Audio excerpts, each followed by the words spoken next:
So, this episode is for you if you've healed a lot, but you still feel blocked or disconnected. Your body feels like it's holding on to something your mind can't access. You're intuitive, empathic, or sensitive, and you feel overwhelmed lately. Or you sense your soul is ready to lead, but your system hasn't quite caught up yet. Today, we're talking about why healing doesn't stick when the soul isn't integrated into the process. And so we're going to explore why trauma lives beyond memory and emotion, why the nervous system often resists doing more healing, why what soul intelligence actually is beyond spirituality or psychology, and how deep lasting change happens when the body, the nervous system, and soul come back into coherence. This isn't about fixing yourself. This is about remembering how your system was designed to function. And so, Kristine Genovese, creator of Soul Intelligence Method, is here to speak about all of this. Her work helps healers, healthcare professionals, and sensitive humans release trauma at the root without reliving it by working directly with the body's innate intelligence. And so, this conversation is about how healing actually happens. So, Christine, it's so good to have you here. I'm so curious into what led you into the soul intelligence method, and what did you keep seeing in people that made you realize that traditional healing approaches weren't enough? Oh my gosh, Lisa, first of all, that's an incredible intro. I'm gonna have to hire you. That was amazing. Well, in terms of the soul intelligence method, what made me create it? I had a prior career prior to, coming out of the spiritual closet, shall we say. I was a Yeah. corporate turnaround specialist, and then on or about March 12th of 2020, when the world came to a stop. I actually had a lot of time on my hands. I was plucked out of corporate America, I know now, by the divine, because otherwise I'd still be there. Um, and Yeah. I knew I was supposed to do this work. Like I always knew somehow I'm going to bridge the business world and the spiritual world, and I didn't know how. And when I got plucked out of corporate America, I had enough time to really meditate and pray, and that, I had this one really powerful meditation where I just knew I couldn't go back into that line of work, and the method was really given to me. And I guess the best way for me to put it is it's almost like a remembering, like I was Mm. remembering how to do something. And I remembered um, this method. And essentially, I learned a method maybe, I don't know, 25 years ago that was called spiritual response therapy. And it was developed by a Baptist minister out in Washington state who has since passed and whatever. And it was basically using a book of charts and a pendulum. So I kind of had the gist of what I wanted to do, but it felt very restrictive and religious as opposed to being open and free and really focused on shifting people forward in a variety of different areas. So I have a book of about 30 different charts that I use, everything from work-related items to self-limiting beliefs to old archetypes, patterns, trauma, lots of different areas where I get into with people to try and shift what's stuck in the body. So, what made you realize that traditional healing approaches weren't working? Well, what I'm very fortunate that I work in the field of functional medicine, right? Integrative medicine therapists, and people who are open to alternative ways of healing. And I know that most of the doctor's visits today are for chronic conditions, things that just won't heal, right? Our system in the United States, in particular, is set up for acute care. Like you broke an arm or you're bleeding, you're having a heart attack, you got to go to the hospital and get that Mm. addressed, right? But it's not really set up to treat chronic conditions. And when you start to look at the heart of anything that goes wrong in the body, it's really trapped energy. And Mhm. emotion is supposed to be energy in motion. And when that energy pools in the body, that's when it causes dis-ease or dysfunction or dissonance in the frequency. And it's your body giving you the signal that something's wrong and that you have to address it. And so it's getting to that underlying emotional root cause as to why that energy is stuck there and why you're not healing from it. And so my method is based in the science that was founded in the 1950s or documented in the 1950s by Dr. Alexander Lowen, who documented bioenergetics. And that is basically, to me, common sense, but it's called bioenergetics. And it's about the correlation between your physical well being and your mental and emotional well being, which basically says if you're not doing well physically, then mentally and emotionally, you're probably not doing so hot either. So Right. it's all related. And I think people forget, we learned back in elementary school or grade school that we're all protons, neutrons, electrons vibrating in this electromagnetic field. But we forget that because we're physical, we're corporal. We're vibrating, but it's so slow that we appear physical and corporal as opposed to energy and frequency. And people are always like, well, I don't get it. I'm like, well, everyone and everything is energy, right? And once energy is created, it can't be destroyed. So it has to go somewhere. And if you think how we're even seeing each other right now via Zoom, that is energy and frequency, information that is coming to either the laptop or the phone. And we take it for granted that you're streaming and watching television. It comes out of thin air, but we accept that. How do people not accept that they have an electromagnetic field? And because of that, energy gets trapped in your physical, your mental, and emotional body, just like it gets trapped in people, places, or things. So to me, it's like complete common sense. Yeah, absolutely. I agree. I've been through like a lot with my own spirituality, and so I've witnessed firsthand what that feels like. But to a lot of people, if they can't see it and feel it, they don't believe it. And I say the same thing. I'm like, well, what about cell phones? Like, how are these working? You have to think outside the box. Yeah. I also feel like, so many people reach a point where their healing is stalled. So why does that happen? Well, I think what happens is, we get to a certain, we're like onions, right? There's layers to it, And I think, a lot of people are like, well, I already worked on that. I think I fixed that, right? And something will come up in a session. For example, if someone's gone through a divorce, right? We know that that can be very traumatic. And you may have gone to counseling. And so the whole idea behind counseling, right, is to bring you back to the incident or incidents and have you cry it out or yell it out or get rid of it, like move the energy out of your body so you don't have to keep reliving it. But sometimes with therapy, you kind of reinforce it because you're going over and over and over again. So a lot of people are like, okay, I did that. I'm done. I fixed it. But yet the cells or the body still remembers the trauma and it hasn't actually been released.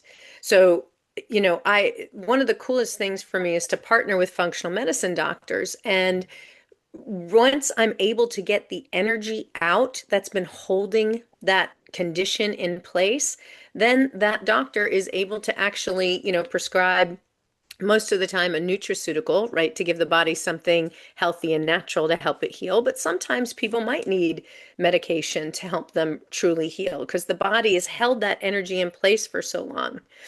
I just had a client not too long ago that I was working with, and his wife was at the end of her rope. She's like, "Look, we've tried everything. He's gone through the traditional Veterans Association hospital system. He's tried functional medicine. He's tried everything, and nothing has worked, and he's still in pain. Will you see him?" And I said, "Well, sure." And this happens to me a lot. Like I'm sort of like the last notch at the end of the rope when people are like, okay, I got to try something. I've tried everything Yeah. else. So, Where it's like they believe it, they don't believe it until they have to believe it because it's like yes, I've tried everything, I'll do anything to feel better. exactly. Well, this gentleman, he was older. He was restricted basically to a recliner. He had oxygen on, so a nasal cannula. He had labored breathing, and I could see on the Zoom that he was very much in pain. And so by the end of the session, I could see changes. But what came up was I was like, okay, you had a trauma that involved yourself and 80 other people about 50 years ago, right? this, and she's like, this has happened his whole life and it's just gotten progressively worse and he's in so much pain and right. So he's like, yeah, I was in the Vietnam War. And I was like, oh. And he said there was an incident with my company, like that he was involved with in the Vietnam War, his troops, you know. And so he was holding on to that for everyone, and it was affecting his ability to breathe in his thoracic area. Okay, so like kind of between his stomach and his chest in that section. And so by the end of the session, he took the oxygen off. He was breathing normally. I could see his pain had lessened, not completely gone, but lessened. And I said, okay, now that you've worked with me and we figured this piece of this out, I want to partner you with a naturopathic doctor. So, someone who is a traditionally trained pharmacist, who's also got a naturopathic doctorate degree, who can really look at your blood work, your symptoms, everything going on. And we work together because now that we've gotten that out, that trauma out, now we can give the body what it needs to heal. And so this naturopathic doctor worked with him, found out that what was causing the pain that he was told by doctors was a phantom pain. Now, when you saw this man, you could tell he was in pain. There was nothing phantom about it, but they couldn't figure out where it was coming from. Well, because of all of this, he was on antidepressant drugs. And traditional medicine usually titrates you up. So, like, they'll give you more. And what was happening is his stomach was producing too much serotonin. Now, serotonin is the happy hormone, okay? He was not laughing, okay? He was not, in a good spot. But that's what was causing him so much pain. And so the doctor put him on something that had GABA in it, which was able to counteract what was going on with the serotonin production. And so the two of us worked on him, and he looked so much better in a very short period of time. And then recently I saw him pop on my calendar, and I was like, what are you doing back here? And he said, I feel great. I go, you feel great. Then what are you here for? And he goes, I want to keep feeling great. And I was like, awesome. And his wife goes, you're not going to believe what he just did. And I said, what did he just do? He used the snowblower to clear the entire driveway. And I was like, what? This was a man that, a couple months ago was restricted to a recliner, considering not being on the planet anymore. Wow. And when you see that kind of transformation, you know it's real and you know it's powerful. And Mm, that's really the way I work with functional medicine, right? Because we want to make sure that we heal the whole person, mentally, emotionally, physically, so they can get their quality of life back. I mean, yeah. that's really what does it for me. So when you say you saw the trauma in his body, can you explain that a little bit more? So, my first sense is feeling. Okay, so I'm, clairsentient. I'll feel first. Sometimes I'll see and sometimes I'll hear things, but I use my charts to figure out what's going on and when it happened and what the injury occurred. So the charts kind of give me the information. So that's what I mean when I say I saw it, right? And I could tell all of the trauma. It was like a group of people and it happened 50 years ago and it was affecting this. And, I'm able to build the story using the charts and what energies his body was holding on to in particular. And so, the coolest thing, when I'm trying to tell somebody, well, what is this like? You go to a chiropractor for a biomechanical adjustment and you come to me for a bioenergetic adjustment, and to get you back in alignment, so that you can start to release some of that old trauma. Right, right. When you're talking about soul intelligence, what does that mean to you? How do you define soul intelligence? Well, the easiest way to unpack that, I think, is everybody knows IQ, right? You got to have the smarts, you got to have the brain. Then we learned about EQ, when I was growing up, where emotional intelligence, how you say what you say, was really important. To me, soul intelligence is really tapping into that inner knowing, right? Tapping into that higher wisdom, the eternal part of you, that part that lives on. And it's listening to that wisdom. And most people don't get quiet enough to be able to hear it. And Mhm. so it's really the body's innate wisdom, right? And I really feel like our physical body is the barometer to our subconscious mind. And that's where all the action's going on, right? 5% of our mind is what's up here in this brain, which is really interesting, right?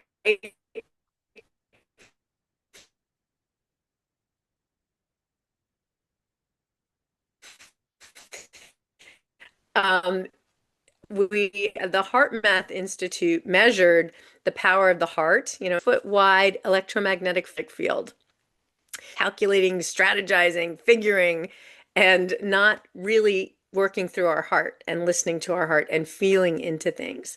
So a lot of times we talk about feeling it out as opposed to figuring it out, right? We want to make sure that our body is understanding what we're doing. And, growing up, I think, I grew up at a time where especially in business, where masculinity was valued, right? And so um, we tended to suppress like emotions and stuff those down and not, there's no crying in baseball, like Tom Hanks said in the movie A League of Their Own, right? There's no crying anywhere. And that is absolutely the worst thing that we could do. And for me personally, that showed up as a cervical cancer scare. Um, Being a corporate turnaround specialist, I felt like I had to act like a man, behave like a man, curse, be crass, like know all the sports statistics. And I'd make fun of people who were emotional at work. Like I think about myself back then, I was like, oh my gosh. And I went for a normal routine, checkup at the OBGYN, and she told me that I had an abnormal pap. I would have to come into the office, and they wanted to do an in-office procedure. And so they did. And then she called me after that and said, there are too many samples with funky cells on them. We need to do a biopsy. I'm like, a what? Yeah, Mm. when you get that word thrown at you. So they were scheduling a procedure for me to go into the hospital to put me under to do a conical biopsy, which is basically cutting your cervix.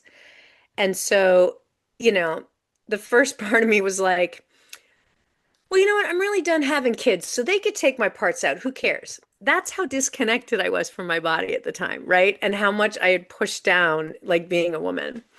And so I really kind of let that sit and settle with me. And then I went, okay, this is serious. I really have to think about why this is happening. And so then I started to do, I did my own method on me. I also went to other healers. I went to an energetic acupuncturist. I went to a massage therapist that was also an energy worker. I went to my functional medicine doctor. I went to all these people. One woman said to me, "You're not in touch with your divine feminine." And at the time, I was like, well, what the heck does that mean, right? Do I have to grow my hair long, wear flowy dresses, dance? What do you mean Right. I'm not in touch with my divine feminine? But essentially, what it meant is I had devalued myself so much as a woman. I pushed all of that energy down to the seat of my womanhood, which is our cervix, which is our uterus, right? That's where we birth babies and we birth businesses. Incidentally, it is also the seat of manhood in the man. The prostate is in the second chakra, the sacral chakra, just where our organs are. And it is one of the reasons why so many men develop prostate cancer when they retire because they've lost their sense of purpose. So anyway, I'll get to the root of the story. So, I realized I started doing research on strong women, everyone from like Margaret Thatcher going all the way back to like Sekhmet and Isis and Joan of Arc and all of these strong women. And I realized I had grown up with such a warped sense of what women were and that women were weak, and Mm. not realized the divine feminine truly and what that really meant, and that women are incredibly powerful and strong individuals and leaders, and that I didn't have to be so masculine. I could be, my own feminine self. And I went to one energy worker. She had said to me, she goes, you know what? By the time you go in the hospital, it's going to be gone. I go, you know what? You're right. So I started doing a lot of meditation and prayer and saw my cells vibrating healthy. I did all the things, and then I went in for the procedure. I will never forget the look on my OBGYN's face when she said to me, "We must have cut it all out because it's gone." And I was like, Wow. "Yeah, we must have." Okay, so did we? Maybe. Do I care? No, because we healed it physically, mentally, and emotionally. And I've yet to have a recurrence or anything like that. I believe I learned the lesson and I shifted the energy, and I don't have to worry about that anymore. Wow, But that is that's absolutely amazing. powerful. We are, right? Yeah. Yeah, that is absolutely amazing. I had a very similar experience with my masculine side. I had the whole right side of my body go numb. And Oh, that was wow. a lesson of having to learn how to release control. So it was like the whole Mm. right side of my arm went numb. I felt like I had carpal tunnel. My leg went numb. And I was the same way. It was like I was always playing with the boys and I was always, being a man and everything, needing to be in control of everything that I was also suppressing my feminine side. And then the universe shut that part of me down, so I couldn't do that anymore. And I had to learn the exact same Mm. thing. There was no traditional way that was working to help, I guess, bring it back to life until I started doing the energy healing work and looking at the root cause and letting go and allowing my divine masculine and my divine feminine to come together and Hmm. into balance. But yeah, I had to like just let go of everything. I spent like 6 months just letting go, letting go, letting go. And sure enough, everything started coming online again. And I could feeling in my arm and my leg and I've been a lot better since. But it's also interconnected. It's wild. Mm. Yeah, I think when people start to have, your mental body, your emotional body, and how it's impacting your physical body. One of the Mhm. things I'm a big proponent of is neuroplasticity. You can create those new neural pathways. And I'm a big fan of Dr. Joe Dispenza and have done his week-long retreats. And you can change your outer world by changing your inner world. And he's documented it and has incredible research on his website. And I've done a webinar recently for a bunch of the functional medicine doctors that we serve on the Nutritional Frontiers side, which is a nutraceutical company that I'm also the chief growth officer for. And I did a webinar called The Future of Medicine is Frequency. And I would love to say that I came up with that, but actually Einstein did. That's exactly what he said. And the coolest thing that's happening right now is we're actually using electromagnetic pulse to destroy the outer membrane of cancer cells to cure people from cancer, as opposed to having to take the harsh drugs. So Wow. it's it's just the power of energy and frequency is undeniable. And I think when people remember, oh yeah, that's right, we're mostly water. We conduct electricity through our bodies. Yeah. Oh, of course we're energy and frequency, right?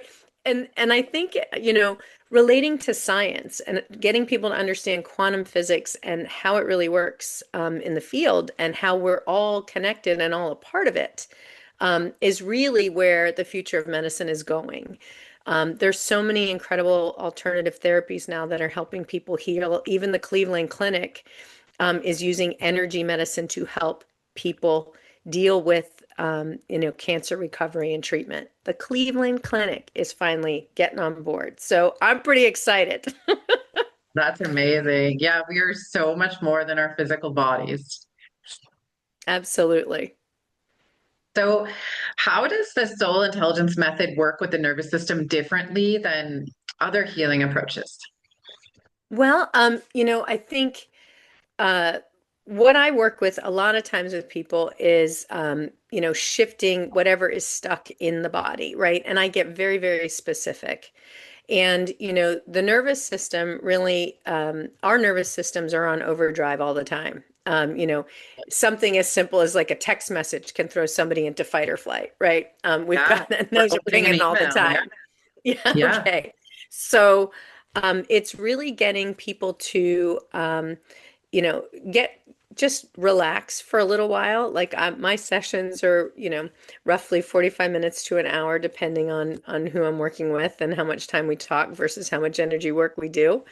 Mhm. But it is to get them into a high alpha, if not a low theta state. And so that helps you regulate your nervous system, right? As opposed to being in fight or flight or fear, freeze. And Dr. Sorry, in Power versus Force, they showed how you can measure emotions, right? And different emotions vibrate at different levels, and that emotions like fear and guilt and shame and even perfectionism vibrate very, very low, as opposed to emotions like love and joy and peace, etc.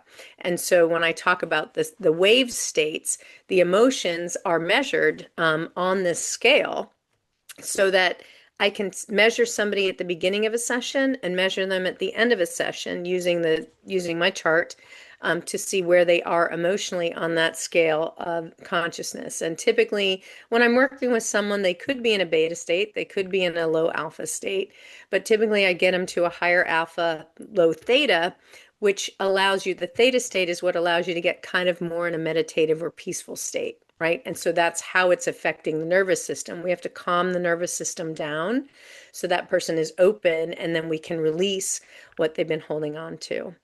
But the coolest thing about my method is really it's working on a subconscious level, right? People don't know what they're holding on to. It's like if it's stuck in my subconscious mind, how am I supposed to know what it is, right? So my method, it brings it from that subconscious mind to the conscious mind so that it can be shifted and healed. And we do it in a painless way, right? I mean, sometimes people cry and have a release, but other times they just move into a more peaceful state. Sometimes people feel energized. Like everybody reacts to shifting energy differently. And I truly believe that whatever happens in a session is really what's meant for you. So are you saying that like when it leaves the subconscious mind and then becomes conscious that the person will remember a memory or they'll get like some kind of sign signal that something is shifting inside of them to release, or do you not sometimes know what's releasing? Most of the time, it'll trigger something for someone. It'll trigger a memory or trigger an incident. If not during the session, then several days later, they'll go, "Oh my gosh, that's right," and then they'll text Right. me. Um, I had another, I was actually working with a health coach, and she had told me, look, I'm not feeling great. I haven't had a period in 3 months. I don't want my husband to touch me, just because I don't feel good. I don't feel attractive, and my business is drying up. Like I'm not getting any new clients. And I said, well, that's probably because your sacral chakra is blocked. And she's like, what? I go, yeah, that's okay. I just mentioned where you birth babies and businesses, right? And I looked, and her sacral chakra was like 90% blocked. Like there was no energy movement there. So I worked exclusively on that area for her. The very next morning, I got a text and she went, "Oh my gosh, girl, you got everything flowing. I got my period last night. I let my husband hold me, and I had 3 new client emails." So Wow. that's how quickly people can feel it, right? Literally, the body shifted and changed, right? And so the body chemistry got back to normal. Sometimes during a session, people who are sensitive to energy might feel something leaving. They might feel lighter, right? They might feel a little bit more peaceful. Sometimes people don't react to energy at all, right? Everybody is different, but they'll notice something changed. I had a doctor I was working with, and her husband was trying to help her out on the business side of her practice and was really kind of overstepping, and she was really struggling with their relationship. And so I did a session for her specifically. And the next morning she was like, I don't know what you did or how you did it, but my husband's never talked to me like that. He was in such a good place. We had the best conversation about the business, and I don't know how you did it. And I was like having to explain to her, I go, okay, so we shifted your energy, which means he responds to you differently or you feel different to him, right? So he's not triggered in the same way or he's not reacting in the same way as he may have, originally. And so she was just blown away. She's like, "Oh my God, I think you're saving my marriage." And I was like, "Yay!" That's a great thing. But Yeah, it's like I said, everybody reacts differently, but I think they have to remember when your energy field changes, you're going to feel a little bit differently to other people. You may not mhm. get triggered in the same way because we've shifted something, right? Up and Yeah. out of the field that's no longer serving you. Yeah, I think a lot of people forget that the work that they do on themselves affects everybody as a collective. Because people, like you said, can feel energy. I mean, it's like, someone walks into a room and they're miserable, everyone can feel that, and the room kind of quiets down versus someone who walks in with just like a kick-ass attitude, everyone kind of lifts up and it changes the room. And so if we can Hmm. do that for ourselves and work on ourselves and think of the collective, we're actually helping everybody heal in a sense, which is super cool and exciting. Well, it's really interesting you bring that up. I often talk to people about the butterfly effect, which is a quantum physics explanation, right? So if a butterfly on one side of the world dramatically changes its flight pattern, it can cause a tsunami on the other side of the world. And people are Hmm. like, what? I'm like, yeah, because we're all connected. So when you choose to take care of yourself and do your own healing, you have no idea the impact, not only to your immediate family or your friends or your coworkers, but what you're actually doing to help raise the consciousness of the planet and impacting everybody.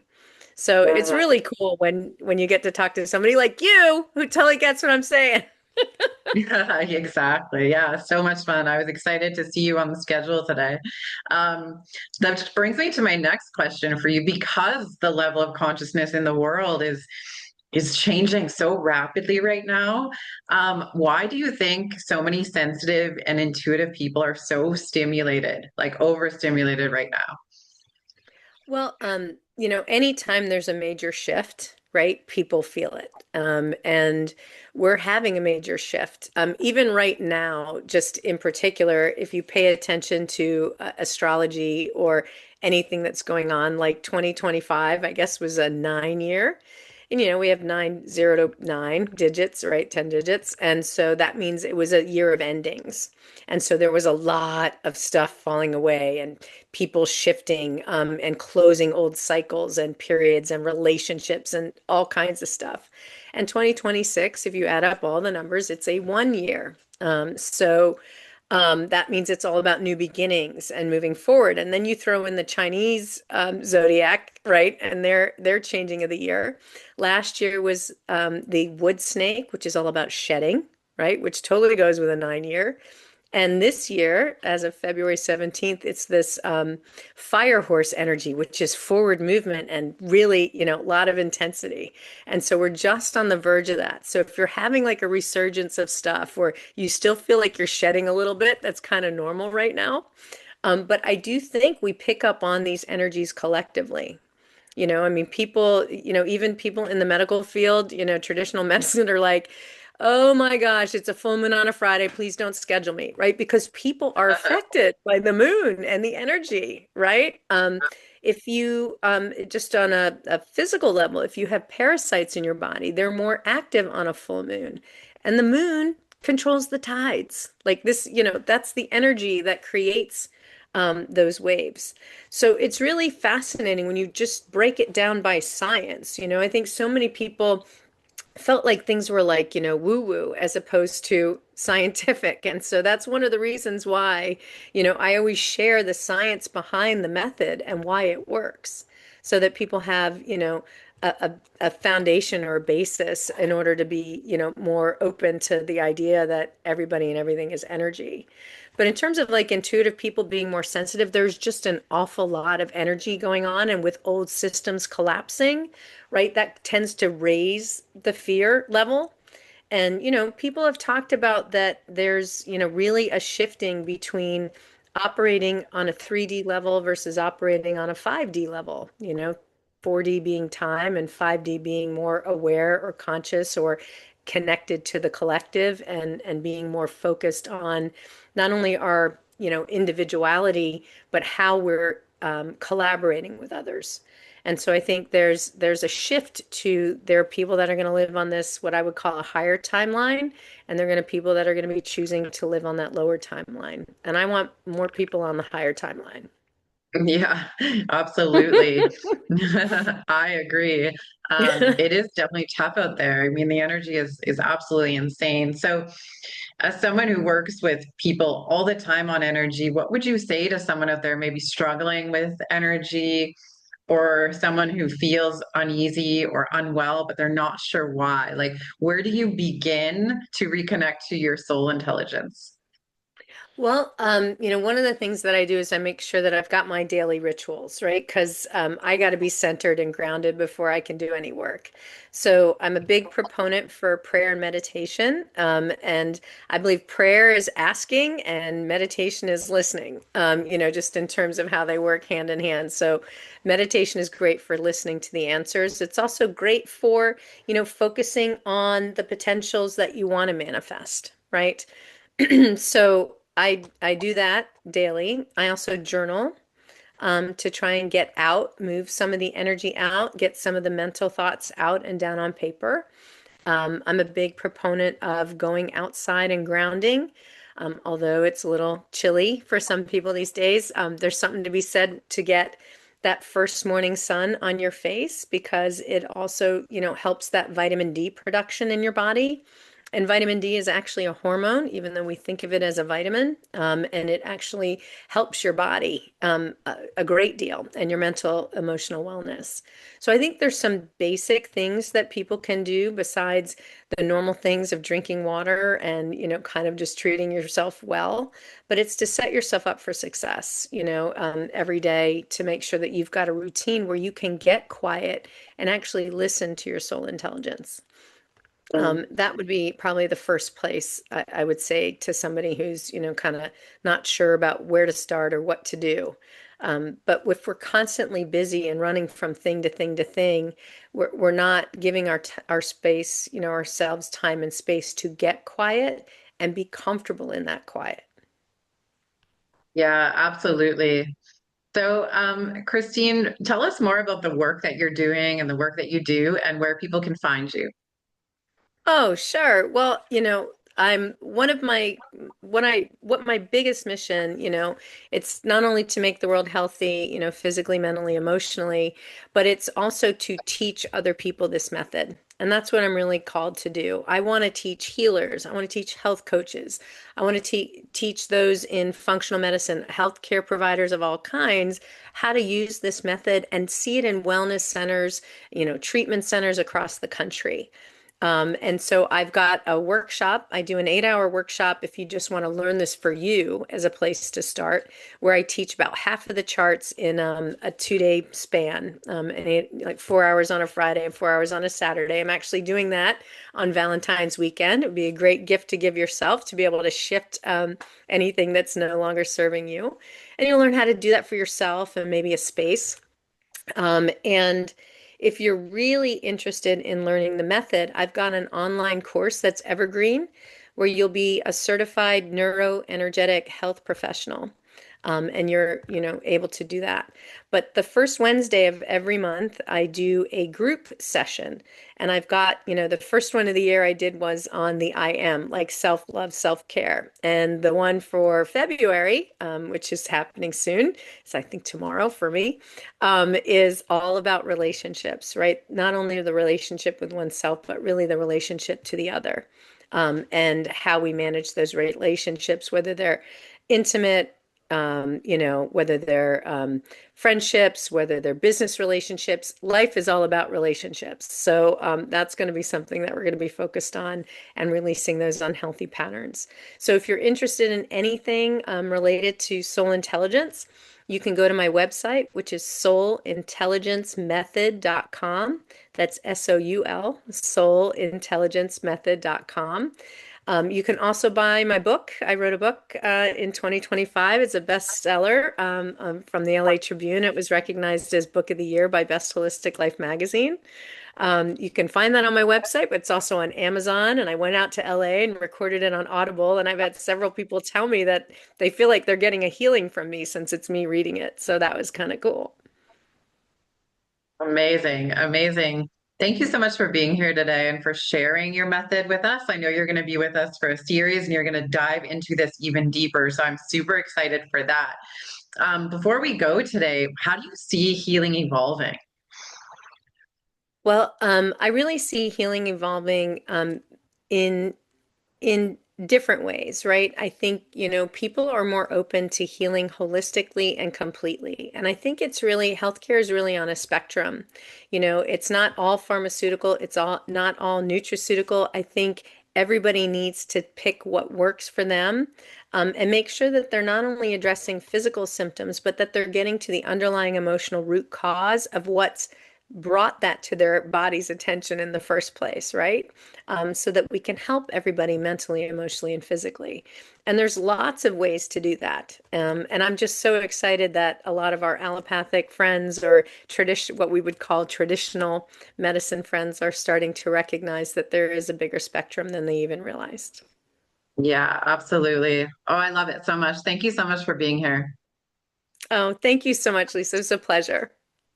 Yes, and to our audience, thank you for tuning in. We'll make sure to have the connections in the show notes for you to access the soul intelligence. There's so much more to this life than we know and can ever imagine, but we don't have to suffer. So if you're suffering at all, please look into these methods because they may just be the key to what your body is asking for. Stay tuned for the next episode. Until next time, take care, everyone.